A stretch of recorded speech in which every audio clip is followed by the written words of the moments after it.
Hola, buenas tardes. Bienvenidos a una nueva emisión de La Vista. Hoy con un programa hecho con preguntas de ustedes. Preguntan sobre si me hacen mal los filtros de las pantallas, de las computadoras, si mi hijo tiene miopía, ¿puedo hacer algo para que no siga avanzando? Y también preguntas sobre cómo se atiende la guardia de un hospital. Tenemos dos invitados especialistas en el tema. ¿Me acompañan?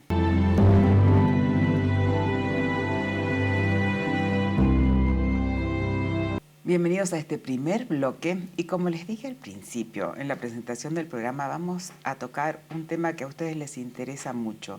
Si mi hijo tiene miopía, ¿puedo hacer algo para que esa miopía no avance? Tal vez como me pasó a mí o como le pasó a mi padre, y para eso tenemos un médico oftalmólogo especialista en el tema, el doctor Sebastián Dankert. Hola, Sebastián.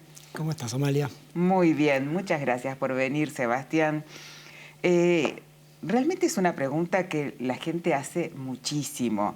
Y yo sé que vos, además de un médico oftalmólogo prestigioso, sos investigador y estás en este tema de qué se está haciendo para que la miopía no avance. Bueno, hay un montón de cosas que se están haciendo y constantemente se está generando nuevo conocimiento sobre el tema, ¿está bien? Sacamos muchísima información, ¿está bien?, de todo lo que es el sudeste asiático, ¿está bien?, que ellos están, además de esto de la pandemia, están con una epidemia, ¿está bien?, de miopía. En los últimos años les fue aumentando muchísimo la cantidad de chicos miopes que tenían, ¿está bien?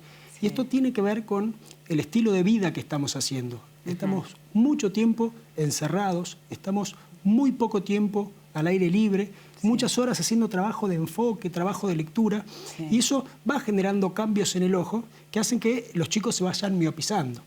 Les pasa en todo el sudeste asiático que más o menos el 80%, 90% en algunos países de los chicos son miopes, usan anteojos para ver de lejos. Altísima. Es una locura y es un problema para ellos, digamos, de salud pública importante porque ese 80-90% de los chicos el día de mañana pueden llegar a tener complicaciones bastante severas relacionadas con lo que es la miopía. Me imagino que sí. ¿Y a vos te parece, o opinan ustedes que están investigando sobre el tema, que esto de la pandemia lo incrementó? Porque usábamos las pantallas tanto para lo laboral, lo educativo, como para el ocio. Era todo pantalla. Exacto. Y ese miedo que vos me estás transmitiendo, muchos pacientes también lo hacen por consultorio. Y sí, ya estamos empezando a publicar ahora también cosas sobre los datos que tuvimos y obtuvimos en la pandemia. Y efectivamente, la gente que ya era miope se miopizó un poquito más y a velocidades más rápidas que como se venía miopizando previo a la pandemia. Y creemos que esto tiene que ver con esto que charlaba recién de muchas horas de enfoque, muchas horas de estar adentro, pocas horas de estar en ambientes con muy buena iluminación natural. La luz natural, al parecer, es fundamental para un buen desarrollo de lo que es el ojo y que no continúe miopizándose. Así que hay un montón de cosas que podemos tratar de hacer desde un punto de vista, digamos, más de salud pública o desde un punto de vista más de gubernamental, de tratar de fomentar que los chicos en la escuela estén más tiempo al aire libre, pasen más horas también en exteriores. Y en consultorio también hay un montón de cosas que podemos hacer, claramente. Sí, o sea que estar al aire libre no solamente hace bien físicamente, hacer ejercicio, respirar aire puro, sino también para la salud visual, ¿no? Exactamente, y eso hay que recomendarlo. Sí, ¿y qué se puede hacer para que la miopía no avance en un niño, por ejemplo? Bien, lo primero que hay que hacer en el consultorio, cuando llega el chico con miopía, es primero diagnosticarlo y detectar que haya progresión, ¿sí? Porque no la mayoría de las miopías tienden a ser progresivas, pero hay un pequeño grupo de miopías que por ahí no progresan tanto, que por ahí no necesitan tratamiento. Pero cuando uno detecta estas miopías que van avanzando y que van progresando en los sucesivos controles, hay tratamientos. Hay gotas que se pueden poner para que no avance, gotas de atropina diluida. La misma gota de atropina que ya conocemos hace muchísimos años, que ya sabemos que es segura, en concentraciones 100 veces diluida, actúa como un tratamiento que frena el avance y la progresión de la miopía. Con un control estricto del oftalmólogo, ¿no? Exactamente, siempre con un seguimiento para ver que tolere bien la gota, para ir midiendo cuánto avanza esa miopía. Hay anteojos que se pueden usar también, son unos anteojos especiales que vienen como con unos puntitos que generan unas zonas de desenfoque que no molestan visualmente, pero hacen que las imágenes se proyecten en una zona de la retina donde no se proyectan habitualmente, y eso actúa como un freno para que avance ese crecimiento del ojo, que es lo que pasa en los ojos miopes, que son ojos un poquito más largos, más estirados. Claro. ¿Y lentes de contacto? Lentes de contacto también hay unas lentes especiales, hay un montón de laboratorios que están desarrollando lentes especiales que lo que hacen es generar en la periferia una zona de desenfoque periférico. Y hacen lo mismo, generan que zonas de las imágenes que tienen que proyectarse en la retina se proyecten por delante de la retina para que eso actúe como una señal de freno en el avance y la progresión. ¿Está bien? Mira. Hay un montón de cosas que están haciendo. Hay otro tipo de lentes que se usan de noche, que se llaman lentes de contacto de ortoqueratología, ¿está bien? Que por ahí se nos complica un poquito más usarlas porque como son chicos y hay que usarlos de noche y hay más riesgo por ahí de queratitis, de infecciones en los ojos, por ahí no queremos usarlo tanto, pero está demostrado y hay un montón de trabajos que muestran que también frena el avance y la progresión de la miopía. Sí, y lo fundamental es detectarlo, el control oftalmológico temprano, que es lo que siempre insistimos y lo que vos dijiste al principio, ¿no? Hacer el diagnóstico. Y si, por ejemplo, el padre es miope o el abuelo es miope, ¿tiene más tendencia ese niño a padecer la enfermedad? Hay una asociación, no sabemos del todo si es solamente genética o si tiene más que ver con estilos de vida, con lo que es la cultura. Los hijos de miopes, que muchas veces por ahí estudiaron más o tienen carreras más largas o estuvieron muchas horas, digamos, haciendo trabajo de lectura, probablemente transfieran o transmitan parte de esos hábitos también de lectura hacia los hijos, y con eso es que los chicos se van miopizando más. Claro. Ya no es tan importante lo que es la carga genética, sino más el tema del estilo de vida, que encima lo bueno de esto es que son cosas que podríamos eventualmente modificar o intervenir. ¿Está bien? ¿Sí? Decir a los chicos que lean en ambientes con mucha luz, ¿está bien? Que no estén tantas horas seguidas haciendo trabajo de enfoque. Y estar más al aire libre, salir a la plaza, juntarse con amigos, dejar el celular un poco. Hacer una vida más sana, ¿no? Exacto. Ahora, son generaciones que nacen con el celular como una prolongación de la mano. Es tan difícil eso. Tal cual. Otra cosa que yo creo que hay que hacer un diagnóstico precoz, y por eso es fundamental la visita al oftalmólogo, es evaluar la presión ocular, ¿no? Tomar la presión ocular. Definitivamente, ¿está bien? Hay una enfermedad que es el glaucoma, que es una neuropatía. En realidad es un conjunto de enfermedades donde lo que pasa es que se va dañando el nervio óptico asociado a un aumento en la presión ocular, ¿está bien? Y eso no da síntomas. El paciente por ahí llega al consultorio para cambiar los anteojos o por alguna otra consulta, ¿está bien? Y no se da cuenta, no sabe que tiene glaucoma, y ese glaucoma no le genera ningún deterioro en la visión. Son pacientes que ven bien y que somos nosotros, ¿está bien?, como oftalmólogos, los que cuando lo vemos tomamos la presión de rutina en nuestro examen básico y ahí detectamos la enfermedad. Y ahí tenemos la oportunidad de hacer tratamiento precoz y prevenir todas las complicaciones también que trae el glaucoma, que son ojos que sin tratamiento pueden llegar a la ceguera. A la ceguera, exactamente. Exacto, sí. Y los estudios que se hacen, amén de detectarle la presión ocular elevada, los estudios que se hacen para el glaucoma, ¿son estudios que se lo pueden hacer en el consultorio, fáciles o dolorosos, invasivos? No, ninguno de los estudios en general que se pide para el glaucoma es invasivo, es doloroso. Te lo pregunto porque la gente siempre quiere saber eso. Exacto, son estudios que son sencillos de hacer. Muchas veces contamos, si uno tiene los equipos en el consultorio, se los puede hacer por consultorio, y si uno a veces hay que hacer las órdenes y que el paciente se lo haga en algún lugar que le quede cerca de la casa.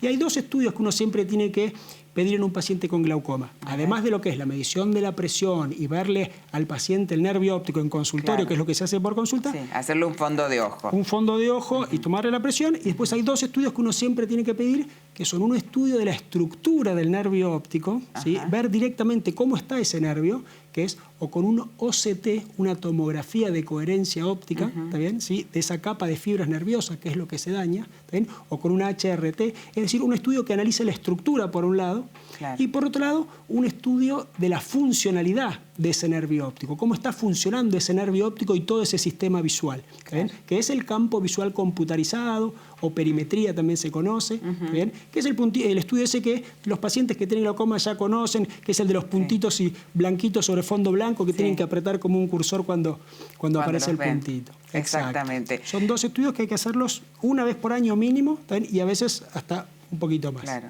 Y la importancia del oftalmólogo en tomarle la presión y el paciente, si el oftalmólogo le pudo haber encontrado otra cosa y uno se puede distraer, por ejemplo, con un nebus, con un lunar que aparece o con alguna pérdida de pestañas localizada y nos olvidamos de tomar la presión, que el paciente le diga, doctor, ¿me toma la presión? ¿No es cierto? Exacto. Una vez por año al menos. Exacto. Si le detectan glaucoma a un paciente, ¿tiene que tener miedo o tiene que tener preocupación? No, lo más importante es que el paciente genere una buena relación con su médico oftalmólogo, porque probablemente van a hacer seguimientos a muy largo plazo. Es una enfermedad que tiene tratamiento, donde la mayoría de los pacientes andan muy bien con tratamiento, y con tratamientos que a veces son muy sencillos, o gotitas ponerse por ahí una vez por día, o hay tratamientos con láser que también se pueden hacer, y eventualmente se puede necesitar una cirugía, pero en general el tratamiento es muy amigable y la mayoría de los pacientes andan bien. Lo que sí, hay que hacer controles, hay que por ahí cada 6 meses, cada 4 meses, una vez por año, en función de cómo esté ese paciente, hay que ir siguiéndolo. O sea que hay que hacer una muy buena relación con su médico oftalmólogo. Así es, tal cual. Entonces, les quedó clarísimo, ¿no? Si lo principal es hacer la consulta al médico oftalmólogo. Si tienen antecedentes de miopía o de glaucoma, por supuesto, con más razón. Pedir que le tomen la presión y acuérdense, los estudios no son invasivos, no son dolorosos y tener una buena relación con el médico que los está tratando. Exacto. Sebastián, muchísimas gracias. Por favor, Amalia, un placer estar acá. Gracias. Y nos despedimos del doctor Dankert y vamos a una pequeñísima pausa y volvemos con más A la Vista.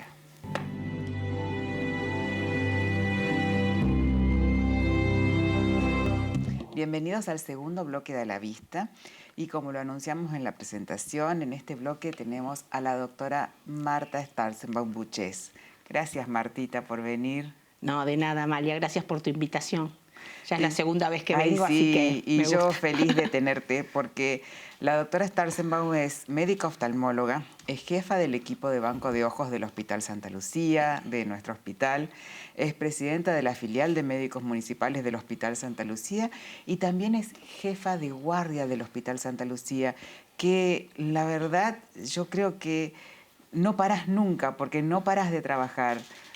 Tanto el Banco de Ojos como la guardia, como tener que tener la responsabilidad de todos nosotros, como presidenta de la filial, sos incansable, no sé de dónde pero sacas horas. me encanta, Ama. 31 años que estoy en el hospital, nunca dejé la guardia, pasé por varios días, guardia sábado, guardia domingo, lunes. Sí. Ahora me toca ser hace varios años jefa de los miércoles. Pero bueno, siempre me encanta trabajar para los pacientes y para mis compañeros los médicos, ¿no es cierto? Así que como presidente de la filial. Sí, lo Pero sé, hoy quería Martita. venir a contarles un poco a la gente qué es cómo trabajamos nosotros en la guardia. No sino qué patologías atendemos, no tanto, sino cómo nos manejamos los médicos adentro de la guardia. O sea, quién se puede internar, quién no. Porque todo el mundo que entra al Hospital Santa Lucía se quiere quedar, pero no todos pueden hacerlo. Sí, porque la gente cree que cuando estás ahí adentro estás como más protegido. Exacto. Están los médicos del Santa y está la Santa Lucía. Estamos todos. Así que bueno. Contanos, Martita. El hospital tiene 2 grandes puertas de entrada, vos sabés, Ama, que una es el consultorio externo, donde entran los pacientes que quieren una evaluación de su visión, un control anual o porque han perdido la visión en forma gradual. Pero después tenemos la otra gran puerta de entrada de pacientes, que es la guardia. Nosotros vemos 500 a 600 pacientes por día en la guardia. En la guardia. En la guardia. La guardia, para que la gente sepa, está formada por 9 médicos oftalmólogos, un médico clínico, un médico neurocirujano, un médico cardiólogo, un pediatra, un anestesista y una bioquímica. Estamos todos 24 horas de guardia. Y después tenemos 3 médicos residentes o concurrentes en formación. Pero esa es la dotación que nosotros tenemos. Por supuesto que todo paciente que entra a la guardia del hospital va a ser atendido. Va a ser diagnosticado y va a ser tratado. Siempre las 24 horas. Las 24 horas. Ahora, la mayoría de esos pacientes son ambulatorios. Son muy pocos los que van a requerir una internación. Entonces, estos que van a requerir una internación, que generalmente son por un ojo rojo doloroso, por un glaucoma, por un cuerpo extraño, por una conjuntivitis, porque han perdido súbitamente la visión o tienen una desviación aguda de la visión. Y hay que hacerle estudios. Y hay que hacerle estudios, o generalmente lo más grande, que son los traumas. Los traumas contusos o cerrados o los traumas abiertos. Todos estos traumatismos, que es lo que más atendemos en la guardia, que van a requerir internación, son ocasionados generalmente por accidentes de tránsito, accidentes de trabajo, laborales, o sea, laborales, y muchos son accidentes domiciliarios, sobre todo en los niños, ¿no es cierto? Sí. Que depende de las edades, son los tipos de accidentes que van a tener. Y después tenemos todos los accidentes o traumas que se dan en ocasión de las riñas callejeras, ¿sí? Que eso tenemos muchísimo, mucha gente alcoholizada, con drogadependencia, y que vienen con heridas de arma de fuego, heridas de arma blanca, o simplemente rompen la botella y la usan de arma, los trozos de vidrios, ¿no es cierto? Que lamentablemente se ve eso a es lo diario, que nosotros atendemos en la urgencia de guardia. Entonces, una vez que nosotros, el oftalmólogo determina que sí requiere algún tratamiento médico por vía general o un tratamiento quirúrgico, ese sí debería ser internado. Pero no es el oftalmólogo el que lo determina. Va a ser el médico clínico, si es un adulto, o el médico pediatra, si es un niño. Claro, ¿sí? porque también se lo evalúa al paciente. Exactamente. En todo su estado general. Nosotros general, determinamos, ¿no?, que está para internación o cirugía. Y el clínico, haciéndole un electrocardiograma, haciéndole una revisación clínica y análisis, nos va a decir si se puede quedar o no en el hospital. Adultos que se quedan en el hospital son los adultos sanos que tienen una patología ocular, obviamente. O que tienen una patología previa, diabetes, hipertensión, pero que están compensados al momento, ¿sí? Esos se internan. Y los niños, ahora por una nueva norma anestésica, tenemos que se internan a partir de los 8 años en nuestro hospital, los de guardia. ¿Sí? ¿Y antes dónde? ¿En los hospitales pediátricos? Claro, si ingresa a nuestra guardia, como yo te dije, todos van a ser atendidos, revisados, diagnosticados, pero se los va a derivar a través del SAME a un hospital pediátrico. El Garraham, el Hospital de Niños, el Gutiérrez o la Casa Cuna. O la Casa Cuna. Tenés mucha interacción con el SAME, ¿no? Mucha interacción con el SAME. Una son los niños, a los cuales nosotros derivamos y después establecemos con los jefes de las guardias de esos hospitales a qué hora podemos ir a operarlos. Somos nosotros los que vamos a operar afuera. Al hospital pediátrico. O sea, hacemos lo que se llama tareas extramuros, tenemos que ir. Ningún hospital pediátrico, AMA, hace trauma ocular en niños. ¿Sí? A lo mejor operan tumores, operan cataratas congénitas, operan otras patologías, estrabismos, pero cuando es por un accidente, un trauma, son los médicos de la Guardia del Santa Lucía los que van a los hospitales pediátricos. Decime una cosa, Martita, y en la guardia, hablando de niños, ¿se ve el síndrome del niño sacudido, del shaken baby? Hay mucha violencia contra los niños, y eso tiene que ver mucho con lo que hacemos de dar intervención policial, AMA. Porque nosotros tenemos primero un servicio social que trabaja muy bien en nuestro hospital, que nosotros todo niño que se interna y sospechamos que hay golpes, nos contactamos y dejamos la intervención con nuestro servicio social y ellas van a actuar controlando las familias, y si es necesario hablan con el consejo del niño, la niña y los adolescentes, y se hace toda la intervención. Y como si las lesiones, los niños generalmente tienen mordeduras de perro o heridas de párpado. Si la herida es grave, también nosotros hacemos tomar conocimiento a la policía a través del 911 o de nuestra comisaría de San Cristóbal, no para denunciar a la familia, sino que tomen conocimiento del hecho. Eso lo hacemos tanto con los niños como los adultos, en todas estas riñas que yo te contaba que tenemos. Seguro. Son todas lesiones generalmente graves o gravísimas que están en el Código Penal, ¿no? Artículo 89, 90 y 91 del Código Penal. Después vienen las denuncias entre familias o entre los accidentados. Entonces, todos nosotros lo que escribimos son realmente documentos que se transforman en instrumentos para la justicia. Así que damos intervención policial. También atendemos en la guardia embarazadas. Toda embarazada que ingrese al hospital se atiende, se diagnostica y se trata, pero no se internan. Si requieren internación para una medicación por vía general o cirugía, también la derivamos por SAME y se hace en un hospital con mayor complejidad, porque si surge una complicación... que tenga un servicio de ginecología y que tenga un apoyo para ella, ¿no? Nosotros siempre pensando en el paciente. Y lo mismo pasa, AMA, con los detenidos. Vienen muchos pacientes en calidad de detenidos de distintos servicios penitenciarios, que nosotros a todos los atendemos, los diagnosticamos, pero no los internamos en el hospital. Si requiere una atención ambulatoria, se escribirá en la historia del penal lo que tiene, se le dan las indicaciones. Claro. Y si requiere cirugía, se lo citan ayunas al otro día con todo el prequirúrgico hecho, con todo lo que sea necesario. Porque ellos tienen una contención en sus penales, no es que están solos, se pueden volver a su penal. Claro, sí, con la medicación, como decís vos. Martita, y contame, porque a la gente le interesa mucho, porque estamos en mucha relación, con el Hospital de Quemados. Bueno, el Hospital de Quemados es lo que nosotros decimos nuestra atención de periférico, ¿no? Sí. Nuestros médicos residentes o los médicos más jóvenes son los que generalmente van en ambulancia ante el requerimiento del Hospital de Quemados. Nos dicen, tenemos un paciente en la terapia de niños, pues tienen terapia de niños también, o terapia de adultos, sea terapia intensiva o terapia intermedia, nos llama el médico o nos llama el administrativo del Quemados. Mira. Y nosotros vamos a hacerle la evaluación a la cama del paciente, ¿no es cierto? Claro. Y si necesita medicación, nosotros le preparamos. Vos sabés que los colirios fortificados de antibióticos y todo se los llevamos preparados. Y eso pasa también no solo con el Quemado, Sama, pasa mucho que el SAME nos llama por gente que ha tenido accidentes de tránsito, traumatismos graves y están en los hospitales generales. Entonces nos llaman para que nos hagamos una evaluación. Generalmente son pacientes que no están en condiciones de trasladarlos. Me imagino. Si están en condiciones lo trasladan, lo vemos y siguen. Pero si no, vamos nosotros a verlos o nos mandan, a veces pedimos que nos manden las imágenes, si están tan graves, pobrecitos, que muchas veces están en cirugía, no sé, de un hematoma subdural o lo que sea, y te llaman para que vos le evalúes las imágenes si tiene compromiso ocular. Bueno, se lo hacemos media WhatsApp por el de jefe de guardia a jefe de guardia. Pero trabajamos mucho con el SAME.